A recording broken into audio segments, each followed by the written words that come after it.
Good evening and welcome to Midnight Movie Club and a brand new series to the channel. With the lead up to The Predator heating up, I thought now was the perfect time to cover all of the Yautja we have seen on the big screen.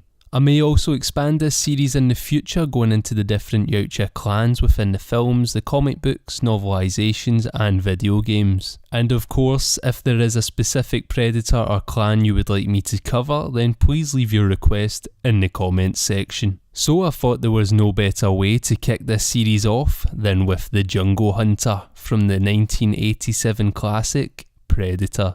So without further ado, let's get into it. The demon who makes trophies of men, or better known as the Jungle Hunter, was a Yautja from the Jungle Hunter clan who went on a hunt in the Republic of Valverde, a Central American country that borders Guatemala. At some point prior to 1987, the Jungle Hunter began hunting any humans that he considered worthy prey in the jungles of Valverde. The Jungle Hunter became something of a myth or legend among the local native inhabitants. His gruesome butchery of his victims earned him the title, the demon that makes trophies of men. Valverde was possibly the chosen hunting grounds of the Jungle Hunter, as we know that predators prefer warmer climates and are drawn to planets in their hot season. Valverde having a tropical climate could well have been a deciding factor for the Jungle Hunter to hunt there. In 1987, the Jungle Hunter returned to Valverde, which was host to an ongoing guerrilla war between the American-backed government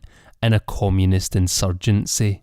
The Jungle Hunter returning to his old hunting grounds was possibly hoping to exploit the ongoing guerrilla war there for his new hunt. The guerrilla war first brought the hunt of Jim Hopper's team, when a helicopter carrying several CIA agents under the command of Al Dillon was shot down and the operatives captured by guerrillas. Dillon dispatched a team of special forces led by Jim Hopper to rescue the agents and eliminate the rebels responsible. At some point, whilst moving in on the guerrilla camp, Hopper and his men were attacked by a lone Yautja. Unable to determine the position of their enemy due to its cloaking technology, they desperately fired in all directions, but were ultimately all killed. The Jungle Hunter skinned and disemboweled Hopper and two of his men and hung them by their ankles from the treetops to be displayed. The fate of Hopper's remaining three men is unknown. Notably, the Jungle Hunter did not collect the skulls of the three skinned bodies, possibly indicating that they had not been enough of a challenge to warrant collecting them and putting them on display in his trophy cabinet. However, he may have done so with the remaining three men. Next would come hunting Dutch Schaefer's team. Dutch and his team were recruited by Dillon to complete the mission Hopper's team couldn't.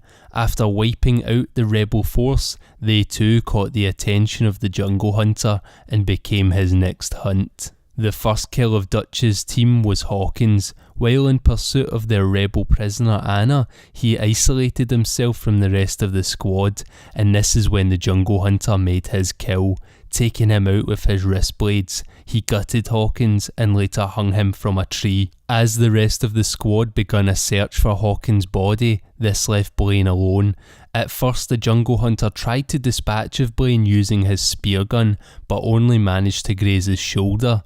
To make sure Blaine did not have enough time to fire back, the Jungle Hunter then used his plasma caster, which would blast a hole clean through Blaine's chest. The Jungle Hunter attempted to retrieve Blaine's body, possibly to take a trophy of this strong and worthy foe, but before he could, Max spotted him. He then opened fire, managing to injure the Jungle Hunter by shooting him in the thigh. The Jungle Hunter retreated to the treetops after this to tend to his wounds with his Medicomp, which contained an unknown powder, a shrapnel extractor, 2 wound clamps, a stimulant shot, and a tube of antiseptic. During the following night, the Jungle Hunter returned for Blaine's body and successfully retrieved it from a heavily fortified camp that the remaining survivors had built.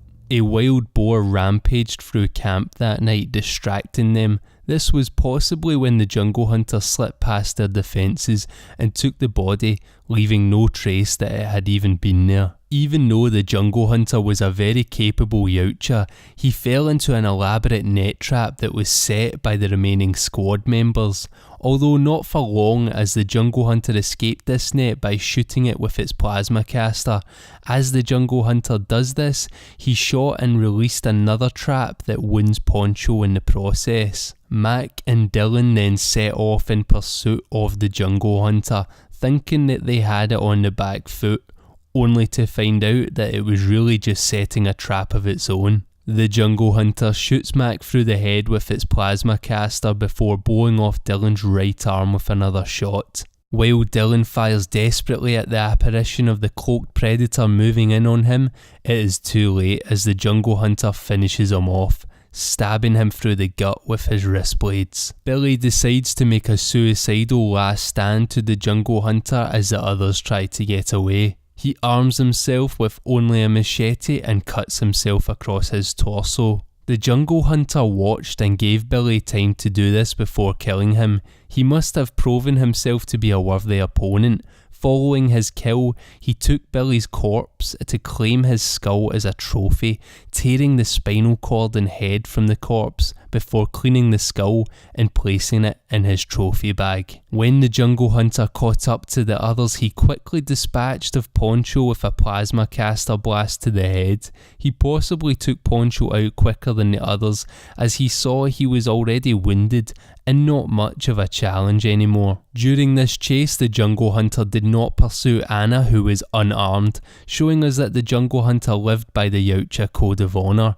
He lost Dutch as he fell off a cliff into a lagoon and then unintentionally covered himself with mud, rendering himself invisible to the jungle hunter's thermal vision. When night fell, the jungle hunter was alerted to Dutch's survival as he heard his war cry throughout the jungle. The predator accepted this challenge, which would inevitably be the jungle hunter's final confrontation. The jungle hunter found the large fire that Dutch had lit and was still unaware of his presence due to the mud covering Dutch's body. Dutch was armed with spears and explosive arrows he had built from leftover equipment and managed to slightly wound the jungle hunter at first. Even though the jungle hunter's cloaking device was disabled, the Yautja still managed to turn the tables on Dutch as it dropped him into a pool of water. This removed the mud camouflage, making him visible to heat vision once more. But the jungle hunter was so impressed by Dutch's strength and ingenuity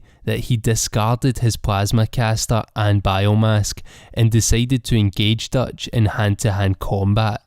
Even though he was a worthy prey, Dutch was still no match for the jungle hunter physically and took a savage beating. Dutch had to try and outsmart the jungle hunter, and he tried so by taunting him into another trap, but the Yautja would not fall for it this time. As the jungle hunter went around this trap, Dutch had one more trick left up his sleeve, tripping a log that luckily dropped on top of the jungle hunter. Dutch demanded answers from the jungle hunter as he lay under the log dying, coughing up fluorescent green blood, but the jungle hunter would go on to mockingly repeat his question. After this, the jungle hunter set his self-destruct device on his wrist gauntlet and began mimicking Billy's laugh while his human prey stood above him. The wrist gauntlet detonated, causing a massive explosion, killing the jungle hunter and destroying a lot of the jungle around him. Following the jungle hunter's death, his ship automatically returned to Yautja Prime, taking with it a record of everything that had happened during his hunt in Valverde, in the form of recordings, automatically relayed through his biomask and stored upon his ship. These recordings proved valuable to the Yautja as they studied thoroughly, which led to the increased respect for humanity's capabilities.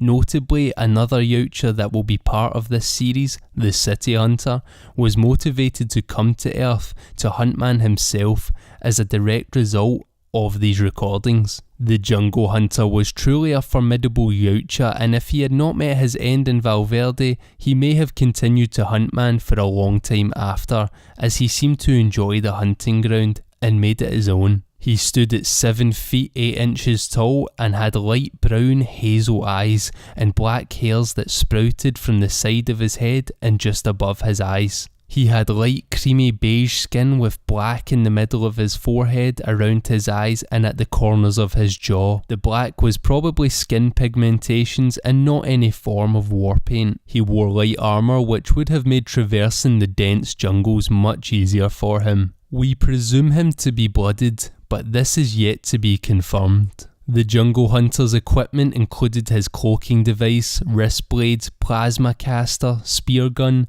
biomask, wrist gauntlet, and medicomp. His most notable known kills include Jim Hopper, Rick Hawkins, Blaine Cooper, Mac Elliott, Al Dillon, Billy Soul, and George Poncho Ramirez. The Jungle Hunter had a less complicated plain biomask that came with the usual specs including infrared vision and eye flash, as when he looks at Mac his biomask eyes flash yellow. This is likely a custom feature as many Predator biomasks have different colours of eye flash. The use of eye flash is probably to frighten and intimidate prey.